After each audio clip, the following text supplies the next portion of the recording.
ನಿಮಗೆ ವಿರೋಧವಾಗಿ ಬರುವ ಎಲ್ಲ ಆಯುಧಗಳು ಇಲ್ಲದೆ ಹೋಗುತ್ತದೆ.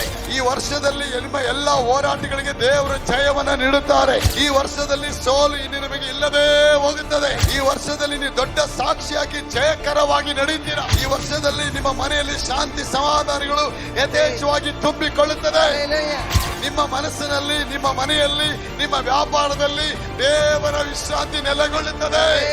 ಜೀವನದ ಯಾವ ಪರಿಸ್ಥಿತಿಯಲ್ಲಿ ಕೂಡ ನೀವು ಧೃತಿಗೆಡದ ಹಾಗೆ ದೇವರು ಸಮಾಧಾನವನ್ನು ಕೊಟ್ಟು ನಿಮ್ಮನ್ನ ಮುಂದೆ ನಡೆಸುತ್ತಾರೆ. ಈ ವರ್ಷದಲ್ಲಿ ನೀವು ದೈವಿಕ ತೀರ್ಮಾನಗಳನ್ನ ತೆಗೆದುಕೊಳ್ಳುತ್ತೀರಾ. ಈ ವರ್ಷದಲ್ಲಿ ದೇವರಿಗೆ ಸ್ವಸ್ಥ ಮಾರ್ಗವನ್ನು ತೋರಿಸುತ್ತಾರೆ. ಈ ವರ್ಷದಲ್ಲಿ ನೀವು ಮಾಡಿದ ಎಲ್ಲ ತಪ್ಪುಗಳನ್ನ ಕ್ಷಮಿಸುತ್ತಾರೆ.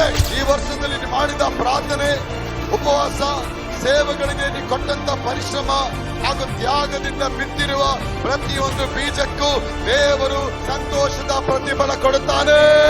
ಈ ವರ್ಷದಲ್ಲಿ 100% ದೇವರಿಗೆ ಫಲವನ್ನು ಕೊಡ್ತೀನಿ ಅಂತಾರೆ. ಈ ಅನುಗ್ರಹದ ವರ್ಷದಲ್ಲಿ ದೇವರು ಸ್ವಸ್ಥತ, ಸಮೃದ್ಧಿ, ವಿಜಯದ ಹಾದಿಯಲ್ಲಿ ನಿಮ್ಮ ಮುಂದೆ, ನಿಮ್ಮ ಜೊತೆಯಲ್ಲಿ ಜೊತೆಯಾಗಿ ದೇವರು ನಡೀತಾರೆ. God will walk along with you with all your success. ನಿಮ್ಮೊಂದಿಗೆ ನಡೀತಾರೆ. ಪ್ರತಿಯೊಂದು ಮುಚ್ಚಿದ ಬಾಗಿಲುಗಳು ನಿಮಗಾಗಿ ತೆರೆಯಲ್ಪಡುತ್ತೆ. ಪ್ರತಿಯೊಂದು ಮುಚ್ಚಿದ ಬಾಗಿಲು ನಿಮಗಾಗಿ ತೆರೆಯಲ್ಪಡುತ್ತದೆ. ದೇವರು ನಿಮಗೆ ಉಂಟಾದಂತ ಎಲ್ಲಾ ನಷ್ಟಗಳನ್ನ ತೆಗೆದುಹಾಕಿ ನಿಮಗೆ ಲಾಭವನ್ನ ಉಂಟು ಮಾಡುತ್ತಾರೆ. ನಿಮ್ಮ ಕುಟುಂಬಗಳು ಆಶೀರ್ವದಿಸಲ್ಪಡುತ್ತದೆ. ನೀವು ಫಲವತ್ತಾಗಿ ಬೆಳೆಯುತ್ತಾ ಹೋಗುತ್ತೀರಿ.